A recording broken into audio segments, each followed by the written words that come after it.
அனைவருக்கும் வணக்கம். நேற்று நம்ம ஒரு வீடியோ போட்டிருப்போம். இது மாதிரி வந்து ஊரக வளர்ச்சி மற்றும் ஊராட்சி துறையிலேருந்து பார்த்தீங்கன்னா ஊராட்சி செயலாளர்னு சொல்லி நோட்டிஃபிகேஷன் வந்து இன்றைக்கி அக்டோபர் 10 வந்து வெளியிட போகிறாங்க அப்படின்னு சொல்லி நம்ம நேற்றே ஒரு வீடியோ போட்டிருப்போம். ஸோ அதே மாதிரி பார்த்தீங்கன்னா அஃபீஷியல் வெப்சைட்டில் ஆன்லைன் அப்ளிகேஷன் வந்து நம்ம அப்ளை பண்ணுற லிங்க் வந்து ஆக்டிவேட் பண்ணியிருக்காங்க. நோட்டிஃபிகேஷன், அதுக்கப்புறம் டிஸ்ட்ரிக்ட் வைஸ் எவ்வளோ வேகன்சி இருக்குது, ஒட்டுமொத்த வேகன்சி என்ன அப்படின்றதும் வந்து இன்றைக்கி அஃபீஷியலான வெப்சைட்டில் வந்து கொடுத்துருக்காங்க. அதை பற்றி நம்ம முழுமையாக வந்து பார்க்கலாம். நீங்கள் வந்து 10ஆம் வகுப்பு முடிச்சிருக்கீங்க அப்படின்னா இந்த ஜாப்புக்கு வந்து நீங்கள் வந்து அப்ளை பண்ணலாம். ஓகேங்களா? சென்னை தவிர மற்ற மாவட்டங்களுக்கு கிட்டத்தட்ட ஒரு 37 டிஸ்ட்ரிக்ட் வந்து வேகன்சி கொடுத்துருந்தாங்க. ஸோ நான் வந்து சொல்கிறேன், நீங்கள் இதுக்கு எலிஜிபிளாக இருக்கும் பட்சத்தில் கண்டிப்பாக வந்து அப்ளை பண்ணுங்கள். ஓகேங்களா? சரி, ஊரக வளர்ச்சி மற்றும் ஊராட்சித்துறை நீங்கள் இதை செக் பண்ண அப்படின்னா வெப்சைட் பார்த்துக்குவாங்க. ஓகேங்களா? ஸோ இதான் வெப்சைட், இந்த மேலே இருக்கு பாருங்கள்.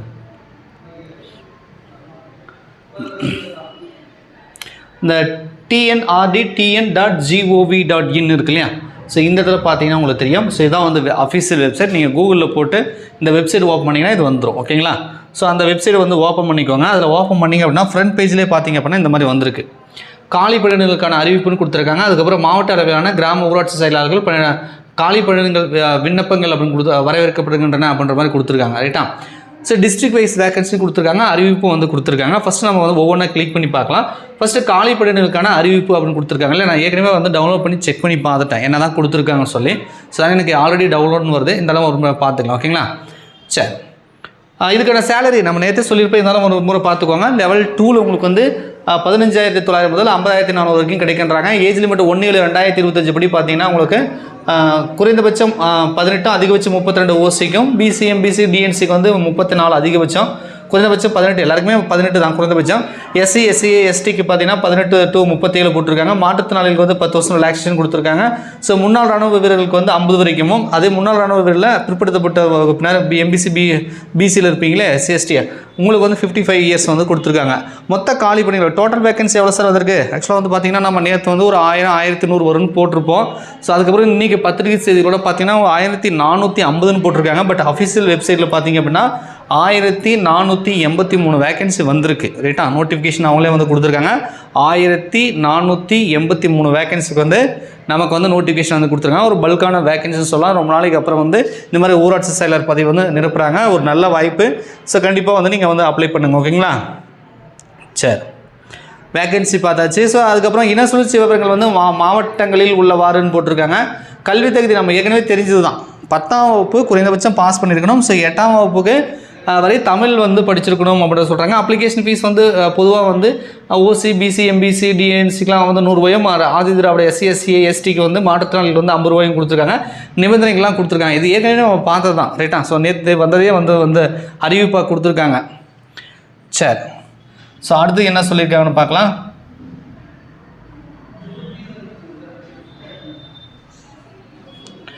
ஸோ காலி பணியிடங்களுக்கான அறிவிப்பு வந்து நம்ம பார்த்தாச்சு. அடுத்தது லிங்க் வந்து பார்த்தீங்கன்னா இந்த லிங்க் கொடுத்துருக்காங்க. இது என்ன சொல்லியிருக்காங்கன்னு பார்க்கலாம். ஸோ இது கிளிக் பண்ணோம்னா விளம்பரத்தை பார்க்கணும் ஒன்று இருக்குது. அதுக்கப்புறம் பார்த்தீங்கன்னா instruction of the applicant instruction வந்து கொடுத்துருக்காங்க. அதுக்கப்புறம் டிஸ்ட்ரிக்ட் வைஸ் வந்து வேகன்சி கொடுத்துருக்காங்க. இப்போ நம்ம வந்து வேகன்சி வந்து 1483 சொன்னது. இது வந்து தமிழகம் முழுவதும் இருக்கக்கூடிய வேகன்சி. டிஸ்ட்ரிக்ட் வைஸ் விளம்பரத்தை பார்க்கலான்னு கொடுத்துருக்காங்க. நான் ஃபஸ்ட்டு ஓப்பன் பண்ணும்போது எனக்கு வந்து ஓப்பன் ஆகலை. மேபி இதுக்கப்புறம் அப்டேட் பண்ணுவாங்க. ஸோ இன்றைக்கி நைட்டோ நாளைக்கோ வந்து நீங்கள் செக் பண்ணி பாருங்கள். நீங்கள் சப்போஸ் என்ன டிஸ்ட்ரிக்கோ இந்த இடத்துல உங்கள் டிஸ்ட்ரிக்ட் சூஸ் பண்ணிக்குவாங்க. ரைட்டாக? இப்போ தான் நான் தருமபுரி வச்சுக்கா தருமபுரி சூஸ் பண்ணலாம். ஸோ இதில் அப்படின்னு கொடுத்தோம்னா நமக்கு வந்து அட்வர்டைஸ்மெண்ட் வரணும். ஆனால் இப்போ தான் வந்து ஆக்டிவேட் பண்ணியிருக்காங்க. ஸோ அதனால் வந்து நோ அட்வர்டைஸ்மெண்ட் அவைலபிள்னு போட்டிருக்காங்க. அப்டேட் பண்ணாமல் இருக்காங்கன்னு நினைக்கிறேன். டிஸ்ட்ரிக்ட் வைஸ் வந்து இன்னும் அட்வர்டைஸ்மெண்ட் வந்து அப்டேட் பண்ணலை. ரைட்டா? மேபி இதுக்கப்புறம் அப்டேட் பண்ணாங்கன்னா செக் பண்ணிக்கோங்க. ரைட்டா? இருந்தாலும் கூட நமக்கு வந்து தெரிஞ்ச வேண்டியது என்னென்னா நம்ம டிஸ்ட்ரிக்டில் எவ்வளோ வேகன்சி இருக்குது, ஏஜ் லிமிட்டான எஜுகேஷன் குவாலிஃபிகேஷன் அவ்வளோதான் நமக்கு தெரிய வரணும். அது வந்து நம்ம இது நம்ம அட்வர்டைஸ்மெண்ட் இல்லைனா கூட நம்ம வந்து செக் பண்ணிக்கலாம். ஓகேங்களா? அது ஒன்றும் பெரிய விஷயம் இல்லை. பட் இதால் இது மட்டும் ஆக்டிவேட் ஆகாமல் இருக்குது. அது மட்டும் பார்த்துக்கோங்க. ஓகேங்களா? சரி, அடுத்து என்ன கொடுத்துருக்காங்கன்னு பார்க்கலாம். ஸோ அடுத்து வந்து இன்ஸ்ட்ரக்ஷன். அடுத்து வந்து இன்ஸ்ட்ரக்ஷன் பார்க்குறதுக்கு முன்னாடி வேகன்சி பார்த்துக்கலாம். ஓகேங்களா? ஒட்டுமொத்த வேகன்சி நான் வந்து சொல்லிட்டேன். அதுக்கப்புறம் டிஸ்ட்ரிக்ட் வைஸ் வேகன்சி வந்து கொடுத்துருக்காங்க. டவுன்லோட் டிஸ்ட்ரிக்ட் வைஸ் ரோஸ்டர் அப்படின்றலாம் அங்கே போட்டிருக்காங்க. என்ன கிளிக் பண்ணி பார்த்துக்கோங்க. இதில் பார்த்தீங்கன்னா உங்களுக்கு தெரியும். அரியலூர் மாவட்டத்துக்கு என்ன ஃபஸ்ட்டு வந்து அதே மாதிரி அரியலூர் மாவட்டம் பஞ்சாயத்து செக்ரட்டரி ஜாப். இது பிசிக்கு 7, பிசி முஸ்லீமுக்கு 1, ஜென்ரலுக்கு 10, எம்பிசி டிஎன்சிக்கு 7, எஸ்சிக்கு 5, எஸ்சிஏக்கு வந்து 2, எஸ்டிக்கு 1, உமன்ஸ் ஒன்லி அவங்களுக்கு மட்டும் வந்து ரிசர்வேஷன் கேட்டகரிக்கு வந்து ஒரு 13, போத் உமன் அண்ட் மென்னுக்கு வந்து 20 போட்டு ஒட்டுமொத்தமாக வந்து கம்பைன் பண்ணி பார்த்தீங்கன்னா 33 வேகன்சி கொடுத்துருக்காங்க. அப்போ அரியலூர் மாவட்டத்துக்கு இந்த ஊராட்சி செயலாளர் பதவிக்கான வேகன்சி வந்து 33 வேகன்சி வந்திருக்கு. இது அரியலூருக்கு. அதே மாதிரி ஒவ்வொரு டிஸ்ட்ரிக்கும் செங்கல்பட்டுக்கு 52, கோயம்புத்தூருக்கு 14, கடலூருக்கு வந்து 37, தருமபுரிக்கு பார்த்தீங்கன்னா 21, திண்டுக்கலுக்கு பார்த்தீங்கன்னா 39, ஈரோடுக்கு பார்த்தீங்க அப்படின்னா 26, கள்ளக்குறிச்சிக்கு பார்த்தீங்க அப்படின்னா 33, காஞ்சிபுரத்துக்கு பார்த்தீங்கன்னா 55, கொஞ்சம் சின்னது பண்ணிக்கலாம், சின்னது ஆக மாட்டேன், சரி பரவாயில்ல. காஞ்சிபுரம் வந்து 55, கன்னியாகுமரி வந்து ஒரு 30, கரூர் வந்து 32, கிருஷ்ணகிரி வந்து பார்த்தீங்கன்னா ஒரு 50, மதுரை வந்து பார்த்தீங்கன்னா 69, மயிலாடுதுறை பார்த்தீங்கன்னா 31, நாகப்பட்டினம் பார்த்தீங்கன்னா 18, நாமக்கல் பார்த்தீங்கன்னா 33, பெரம்பலூர் வந்து 16, புதுக்கோட்டையில் 83 வேகன்சி கொடுத்துருக்காங்க, ராமநாதபுரத்தில் 17, ராணிப்பேட்டையில் ஒரு 31, சேலமில் ஒரு 54 வேகன்சி வந்திருக்கு, சிவகங்கையில் பார்த்தீங்கன்னா 51 வந்திருக்கு, தென்காசியில் 36 வந்திருக்கு, தஞ்சாவூரில் ரொம்ப அதிகமாக 91 கொடுத்துருக்காங்க, தேனியில் பார்த்தீங்கன்னா 20 வேகன்சி இருக்குது, நீலகிரிக்கு பார்த்தீங்கன்னா கொஞ்சம் கம்மியாக தான் வந்திருக்கு, 9 வேகன்சி கொடுத்துருக்காங்க, தூத்துக்குடிக்கு பார்த்தீங்கன்னா 31 வேகன்சி கொடுத்துருக்காங்க, திருச்சிராப்பள்ளிக்கு பார்த்தீங்க அப்படின்னா 72 வேகன்சி கொடுத்துருக்காங்க, திருநெல்வேலிக்கு பார்த்தீங்கன்னா 24 வேகன்சி வந்திருக்கு, திருப்பத்தூருக்கு 24 வேகன்சி வந்திருக்கு, திருப்பூருக்கு பார்த்தீங்கன்னா 19 வேகன்சி வந்திருக்கு, திருவள்ளூருக்கு வந்து 88 வேகன்சி கொடுத்துருக்காங்க, திருவண்ணாமலைக்கு பார்த்தீங்கன்னா 69 வேகன்சி, ஸோ திருவாரூருக்கு பார்த்தீங்கன்னா 38 வேகன்சி, வேலூருக்கு பார்த்தீங்கன்னா 26 வேகன்சி, விழுப்புரத்துக்கு பார்த்தீங்கன்னா 60 வேகன்சி, விருதுநகருக்கு பார்த்தீங்கன்னா 50 வேகன்சி. ஸோ சென்னை தவிர மற்ற எல்லாத்துக்கும் கிட்டத்தட்ட 37, இங்கே பார்த்தீங்கன்னா நம்பர் தெரியும். ஸோ 37 வரைக்கும் உங்களுக்கு டிஸ்ட்ரிக்ட் வைஸாக வேகன்சி வந்து கொடுத்துருக்காங்க. ஒவ்வொரு கம்யூனிட்டிக்கும் எவ்வளோ வேகன்சி, ஆண்களுக்கு எவ்வளோ, பெண்களுக்கு எவ்வளோ, 2 பேருக்கு சேர்த்து எவ்வளோன்றதெல்லாம் வந்து கொடுத்துருக்காங்க. ஒட்டுமொத்தமாக நான் சொன்ன மாதிரி 1483 வேகன்சி வந்து கொடுத்துருக்காங்க. ஸோ டிஸ்ட்ரிக்ட் வைஸ் வேகன்சி கொடுத்தாச்சு, கம்யூனிட்டி வைஸ் வந்து வேகன்சியை வந்து கொடுத்துருக்காங்க. ரைட்டா, செக் பண்ணி பார்த்துக்கோங்க. டவுன்லோட் டிஸ்ட்ரிக்ட் வைஸ் ரோஸ்டர்னு போட்டிருக்காங்க, தேவைப்பட்டுச்சுன்னா நீங்கள் அதை கூட கிளிக் பண்ணி நீங்கள் செக் பண்ணிக்கோங்க. ஓகேங்களா, சரி வேகன்சி பார்த்தாச்சு.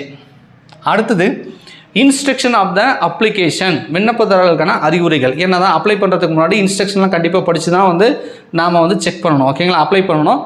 ஸோ அது என்ன தான் சொல்லியிருக்காங்கன்னு பார்த்துக்கலாம். விண்ணப்பங்கள் இணையவழி ஆட்சேர்ப்பு படிவத்தை நிரப்புவதற்கு முன் விண்ணப்பிக்கும் மாவட்டங்கள் வழங்கப்படும் விரிவான விளம்பரத்தை படிக்க வேண்டும். ஸோ டிஸ்ட்ரிக்ட் வைஸ் வந்து நமக்கு அட்வர்டைஸ்மெண்ட் கொடுக்குறாங்க இல்லையா, அதை முழுமையாக படித்து பார்த்துட்டு அப்ளை பண்ணுங்க அப்படின்னு சொல்கிறாங்க. குறைந்தபட்ச தகுதி 10ஆம் வகுப்பு படிச்சிருக்கணும், 8ஆம் வகுப்பு வரைக்கும் தமிழ் படிச்சிருக்கணும், ஏஜ் லிமிட்டு. ஸோ இதெல்லாம் வந்து நீங்கள் படித்து பார்த்துட்டு அதுக்கப்புறமா அப்ளை பண்ணுங்க அப்படின்றத சொல்கிறாங்க. அப்ளிகேஷன் ஃபீஸ் வந்து கட்டிட்டீங்கன்னா திரும்பலாம் கொடுக்க மாட்டேன்னு வர கொடுத்துருக்காங்க. அனைத்து விண்ணப்பதான தகுதியினை தீர்மானிப்பதற்கான தேதி இணையவழி ஆட்சேர்ப்பு படிவத்தை சமர்ப்பிப்பதற்காக பரிந்துரைக்கப்பட்ட இறுதி தேதியாக இருக்கும் அப்படின்றாங்க. தவறான தகவல்களை சமர்ப்பித்தா அப்ளிகேஷன் ரிஜெக்ட் ஆயிரும்ன்றதும் கொடுத்துருக்காங்க. விண்ணப்பதாரர்கள் இப்போ ஒரு கேள்வி வரும், சார் நான் ஒரு டிஸ்ட்ரிக்ட் அப்ளை பண்ணாமா எல்லா டிஸ்ட்ரிக்ட்டுமே அப்ளை பண்ணலாமலாம் கேட்பீங்க இல்லையா, அதுக்கான பதில் இங்கே இருக்குது. நேற்றே கேட்டிருந்தீங்க பாருங்க. விண்ணப்பதாரர்கள் இந்த இடத்துல பாருங்கள், விண்ணப்பதாரர்கள் ஒரு மாவட்டத்தில் ஒரு குறிப்பிட்ட பதவிக்கு ஒரே ஒரு இணைய ஆட்சேர்ப்பு விண்ணப்பத்தை மட்டுமே சமர்ப்பிக்க வேண்டும். ஸோ ஒருத்தர் ஒரு அப்ளிகேஷன் ஒரு டிஸ்ட்ரிக்ட் தான் போடலாம். அது உங்கள் டிஸ்ட்ரிக்ட் போட்டாலும் சரி, நீங்கள் மற்ற டிஸ்ட்ரிக்ட் போட்டாலும் சரி, ஒருவர் ஒரு டிஸ்ட்ரிக்ட்டு ஒரு பதவிக்கு தான் ஆன்லைனில் அப்ளிகேஷன் போடணும் அப்படின்றத கொடுத்துருக்காங்க. இப்போ வரும், சார் நான் வேறு டிஸ்ட்ரிக்ட் அப்ளை பண்ணலாமா அப்படின்னா அது உங்களோட தனிப்பட்ட விருப்பம், அப்படி எதுவும் பண்ணக்கூடாது அப்படின்றது இல்லை. பட் இருந்தாலும் லோக்கல் பீப்புளாக இருக்கீங்க அப்படின்னா உங்களுக்கு ப்ரிஃபரன்ஸ் கிடைக்கிறதுக்கு வாய்ப்பு இருக்குது. அதை பற்றின இன்ஸ்ட்ரக்ஷனில் எதுவும் சொல்லலை. என்றைக்குமே வந்து இந்த மாதிரி வந்து எக்ஸாம் இல்லை இன்டர்வியூ வச்சு செலெக்ஷன் பண்ணுறாங்கன்னா அந்தந்த லோக்கல் பீப்புளுக்கு தான் வந்து முன்னுரிமை கொடுப்பாங்க. ரைட்டா, நீங்கள் அதர் டிஸ்ட்ரிக்ட் பண்ணுறதா இருந்தாலும் பண்ணிக்கலாம், அது உங்கள் விருப்பம். ஓகேங்களா, ஆனால் ஒருத்தர் ஒரு டிஸ்ட்ரிக்ட்டு ஒரு பதவிக்கு தான் அப்ளை பண்ண முடியும். பரிந்துரைக்கப்பட்ட அத்தியாவசிய தகுதிகள் குறைந்தபட்ச தகுதிகள் இல்லாத விண்ணப்பதாரர்கள் ஆட்சேர்ப்பு தேர்வில் நேர்காணலுக்கு அழைக்கப்பட மாட்டார்கள் போட்டிருக்காங்க. விண்ணப்பத்தில் கூறப்பட்டுள்ள அனைத்து அறிக்கைகளும் விண்ணப்பதாரர்கள் அறிவுக்கு உட்பட்டு உண்மையாகவும் முழுமையாகவும் இருக்கும் என்பதை விண்ணப்பதாரர்கள் புரிந்து கொள்ள வேண்டும்.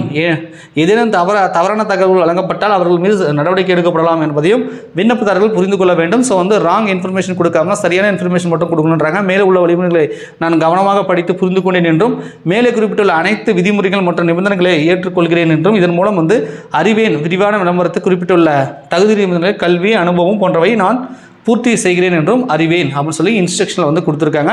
ஸோ இன்ஸ்ட்ரக்ஷனை முழுமையாக படித்து பாருங்கள். டிஸ்ட்ரிக்ட் வைஸ் அட்வர்டைஸ்மெண்ட் வந்துச்சுன்னா அதையும் படித்து பார்த்துட்டு அப்ளை பண்ணுங்கள். ஒன்றும் அர்ஜென்ட் ஒன்றும் கிடையாது. ஓகேங்களா, சரி.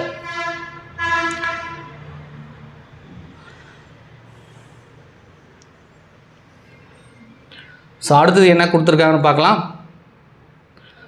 இன்ஸ்ட்ரக்ஷன் பார்த்தாச்சு. டிஸ்ட்ரிக்ட் வைஸ் வந்து வேகன்சி நம்ம பார்த்துட்டோம் ஓகேங்களா. அந்த 3மே வந்து கிளிக் பண்ணி பார்த்தாச்சு. ஸோ கீழே பார்த்தீங்க அப்படின்னா உங்களுக்கு ஊராட்சி செயலாளர் அப்ளைன்னு இருக்குது. ஸோ இதுதான் வந்து அப்ளை பண்ணுறதுக்கான லிங்க் ரைட்டா. ஸோ இதை கிளிக் பண்ணிங்க அப்படின்னா உங்களுக்கு அப்ளை பண்ணுறதுக்கான லிங்க் வருது பாருங்கள். விண்ணப்பிக்க விரும்பும் மாவட்டம் எந்த டிஸ்ட்ரிக்ட் வந்து நீங்கள் அப்ளை பண்ண போகிறீங்க அப்படின்றத இதில் வந்து நீங்கள் சூஸ் பண்ணிக்கலாம் ஓகேங்களா. ஸோ இதில் பார்த்தா உங்களுக்கு தெரியும் காலிட இடஒதுக்கீடு வகுப்பு நீங்கள் எந்த ரெசர்வேஷன் எந்த கம்யூனிட்டியில் இருக்கிறீங்க அப்படின்னு வருது. ஸோ இது வந்து அப்படியே நம்ம லேப்டாப்பில் கம்ப்யூட்டரில் அப்ளை பண்ணலாம். முடிஞ்சால் நீங்கள் மொபைலில் கூட வந்து ட்ரை பண்ணி பாருங்கள், எனக்கு தெரியல ஓகேங்களா. ஸோ 10ஆம் வகுப்பு மதிப்பெண் சான்றிதழ் நகல் copy of the SLC mark sheet வந்து file size minimum 20 KB maximum 100 KBன்றாங்க. Accept file type PNG JPG PDF ஃபார்மேட்லாம் வந்து கொடுத்துருக்காங்க ரைட்டா. அப் டு 5 MB வந்து போட்டிருக்காங்க. ஃபைல் சைஸ் வந்து இந்த இதுக்குள்ளே இருக்கணுன்றது போட்டிருக்காங்க. ஸோ இதில் வந்து டீட்டெயில் இருக்குது, நீங்கள் முன்னாடியே வந்து செக் பண்ணிக்கலாம் ரைட்டா. அதில் பார்த்தீங்கன்னா உங்களுக்கு தெரியும் விண்ணப்பதாரின் கையொப்பம் பாஸ்போர்ட் சைஸு 100 KB இருக்கணுன்றாங்க. உறுதிமொழி டிக்ளரேஷன் இருக்குது. ஸோ இதெல்லாம் வந்து நீங்கள் ஓடிபிலாம் வருது. ஸோ இதை வந்து நீங்கள் ஃபில் பண்ணணும் ரைட்டா. இது எப்படி சார் ஃபில் பண்ணணும் அப்படின்னா அதுக்கு வந்து இன்ஸ்ட்ரக்ஷன் கொடுத்துருக்காங்க. அதை ஒரு டைம் பார்த்துட்டு அதுக்கப்புறம் அப்ளை பண்ணுங்கள். அதையும் நான் காட்டுறேன் பாருங்கள். ஸோ இது வந்து ஆன்லைன் அப்ளிகேஷன் டைரெக்டாக நம்ம போயிட்டோம். கீழே பார்த்தீங்க அப்படின்னா டவுன்லோடு யூசர் கைட்னு ஒன்று கொடுத்துருக்காங்க. இப்போ நீங்கள் பார்த்தீங்கல்ல அது அப்படியே வருது பாருங்கள். இதெல்லாம் நான் முன்னாடியே உங்களுக்கு வந்து எக்ஸ்ப்ளனேஷன் கொடுக்கறதுக்கு முன்னாடியே நான் ஒரு டைம் என்ன வருது என்ன கொடுத்துருக்காங்கன்றதை நான் பார்த்துட்டேன். ஸோ அதான் டவுன்லோடு அகைன் வருது பாருங்கள். இதில் பாருங்கள் அந்த பேஜ் ஹோம் பேஜ் வந்து இப்படி தானே இருக்குது. நீங்கள் பார்த்துருப்பீங்களா அப்ளை அப்படின்றது ஒரு லிங்க் இருக்குது. ஸோ இதை கிளிக் பண்ணிங்க அப்படின்னா இப்போ நம்ம பார்த்தோம்ல பாருங்கள் எந்த மாவட்டத்துக்கு அப்ளை பண்ணுறீங்க என்ன கம்யூனிட்டின்னு கேட்டுச்சா. ஸோ இது மாதிரி வரும். இதெல்லாம் வந்து நீங்கள் ஃபில் பண்ணணும் அப்படின்றத போட்டிருக்காங்க. இதை ஃபில் பண்ணிவிட்டு இங்கே ஒரு கேப்சா கோட் இருக்குது. Save and next mobile OTP வெரிஃபிகேஷன்றதே ஒன்று வருது ரைட்டா. ஸோ இதை கிளிக் பண்ணதுக்கப்புறம் பார்த்தீங்கன்னா இந்த மாதிரி வந்து ஒரு என்டர் த ஓடிபின்னு மாதிரி வருது. ஸோ அதில் நீங்கள் ஓடிபிலாம் கொடுத்தீங்கன்னா இந்த மாதிரி வருன்றாங்க. ஓடிபி வெரிஃபிகேஷன் வந்து நடக்குன்றாங்க. அதுக்கப்புறம் நம்ம அப்ளை பண்ணியிருக்கோம் இல்லையா அந்த இதெல்லாம் வந்து டிஸ்பிளே ஆகும். நம்ம என்ன டீட்டெயில் கொடுத்தோமோ அது எல்லாமே வந்து ஃபோட்டோ சிக்னேச்சர் எல்லாமே வந்து வரும். டிக்ளரேஷன் ஃபார்ம் வரும். இந்த இடத்துல வந்து நீங்கள் எடிட் பண்ணுறதா பண்ணிக்கலாம். இல்லை ப்ரொசீட் டு பேமெண்ட் பண்ணுறதுனாலும் நீங்கள் வந்து பண்ணிக்கலாம் ரைட்டா. ஸோ அதனால் அந்த ப்ரொசீட் பேமெண்ட் பண்ணுறதுக்கு முன்னாடி ஏதாவது அப்ளிகேஷன் எதாவது இருக்குதான்னு பார்த்துட்டு செக் பண்ணிவிட்டு ஏதாவது தப்பு இருந்தால் எடிட் பண்ணிக்கோங்க ஓகேங்களா. ஸோ கீழே பார்த்தீங்க அப்படின்னா மறுபடியும் கொடுத்துருக்காங்க பேமெண்ட் ஸ்டேட்டஸ் இருக்குது. டவுன்லோட் பேமெண்ட் அக்னாலஜ்மெண்ட் PDF பண்ணிக்கலாம். டவுன்லோட் அப்ளிகேஷன் PDF இருக்குது. ஸோ பேமெண்ட் பண்ணதுக்கப்புறம் கண்டிப்பாக மறக்காமல் அக்னாலஜ்மெண்ட்டும் சரி அப்ளிகேஷன் PDFும் சரி ரெண்டுமே டவுன்லோட் பண்ணி வச்சுக்குவாங்க ஓகேங்களா. ரெண்டும் சேவ் பண்ணி வச்சுக்கோங்க. முடிஞ்ச பிரிண்ட் அவுட் கூட போட்டு வச்சுக்கோங்க. பேமெண்ட் ஸ்டேட்டஸ் போட்டிருக்காங்க. ஸோ இன்னிலேருந்து அப்ளிகேஷன் வந்து ஸ்டார்ட் ஆகுது. ஸோ டீட்டெயிலான அந்த இது வந்து பார்த்திங்கன்னா நமக்கு வந்து அப்புறமா கொடுப்பாங்கன்னு நினைக்கிறேன். அதை வந்து பார்த்துக்கோங்க. ஸோ லாஸ்ட் டேட் வந்து நம்ம ஏற்கனவே சொல்லியிருப்போம். இதுக்கெல்லாம் பார்த்தீங்கன்னா இதுக்கு அந்த லெட்டர் வந்து ஏற்கனவே வந்துடுச்சு இல்லையா. நான் ஒரு டைம் சொல்லிடுறேன். அதாவது 10/10/2025 9/11 நவம்பர் மாதம் 9ஆம் தேதி வரைக்கும் நீங்கள் அப்ளை பண்ணிக்கலாம் ரைட்டா. இதை சரி பார்க்குற டேட்டு அதெல்லாம் கொடுத்துருக்காங்க. நேர்காணல் வந்து பார்த்திங்கன்னா டிசம்பர் 4 12 வரைக்கும் நடக்கின்றத டேட் வந்து கொடுத்துருந்தாங்க. இதெல்லாம் நேற்றே கொடுத்துட்டாங்க. அந்த வீடியோ நம்ம சேனலில் இருக்கும், செக் பண்ணி பாருங்கள். நேற்று வீடியோ போட்டோம், ரொம்ப நாளைக்கு முன்னாடி இல்லை, நேற்று வீடியோ போட்டிருப்பேன், செக் பண்ணி பாருங்கள். ஸோ வந்து நேர்காணல் வந்து உங்களுக்கு டிசம்பர் 4 12 முடிச்சிருவாங்க. ரிசல்ட் வந்து 15/12 16/12 வரைக்கும் வரணும்னு போட்டிருக்காங்க. ஸோ வந்து கடைசி அப்பாயின்மெண்ட் ஆர்டர் ஒரு நாளில் கொடுப்பாங்க. அது வந்து 17/12/2025 சொல்லி ஒரு டென்டேட்டிவாக டேட் வந்து போட்டிருக்காங்க. இதில் நேற்றே இதெல்லாம் வந்துருச்சு ஓகேங்களா. ஸோ முழுமையான விவரங்கள் கொடுத்துட்டுன்னு நினைக்கிறேன். அப்ளிகேஷன் லிங்க் வந்து ஆக்டிவேட் ஆகிடுச்சு. 1483 வேகன்சி வந்துருக்கு ரைட்டா. குரூப் 2 கூட வேகன்சி வர மாட்டேன், ஒரு 600 சம்திங் தான் கொடுத்துருக்காங்க ரைட்டா. இதுக்கு முன்னாடி இதே வெப்சைட்லேயே clerk office assistant something watchman அந்த மாதிரி சில போஸ்ட்டுக்கெலாம் வந்து வேகன்சி வந்து கொடுத்துருந்தாங்க. ஸோ அடுத்து இப்போ இது வந்து ஊராட்சி செயலாளருக்கு வந்து கொடுத்துருக்காங்க. ஸோ இந்த மாதிரி நிறைய விதமான போஸ்ட் வந்து தமிழக அரசுலேருந்து கொடுக்குறாங்க. எல்லாமே கவர்மெண்ட் ஜாப்பாக இருக்குது. ஸோ நீங்கள் ஒரு 10ஆம் வகுப்பு பாஸ் பண்ணியிருக்கீங்க, இந்த ஜாப்புக்கு வந்து அப்ளை பண்ண உங்களுக்கு வில்லிங் இருந்துச்சு அப்படின்னா அதை அப்ளை பண்ணுங்கள். உங்கள் நண்பர்கள் யாராவது 10ஆம் வகுப்பு முடிச்சிருந்தாங்க அப்படின்னா ஸோ அவங்களுக்கும் வந்து இது மாதிரி ஜாப் வேகன்சி வந்திருக்கு. 37 டிஸ்ட்ரிக்ட்டுமே வேகன்சி கொடுத்துருக்காங்க. ஒட்டுமொத்தமாக 1483 வேகன்சி வந்திருக்குன்னு சொல்லி இந்த வீடியோ அவங்களுக்கு ஷேர் பண்ணுங்கள். உங்களுக்கு வேறு ஏதாவது டவுட் இருந்துச்சுன்னா கமெண்ட்ஸில் கமெண்ட் பண்ணுங்கள். வீடியோ பிடிச்சா மறக்காமல் லைக் பண்ணுங்கள். தொடர்ச்சியாக நம்ம சேனல் வந்து சப்ஸ்கிரைப் பண்ணி சப்போர்ட் பண்ணுங்கள். நன்றி, வணக்கம்.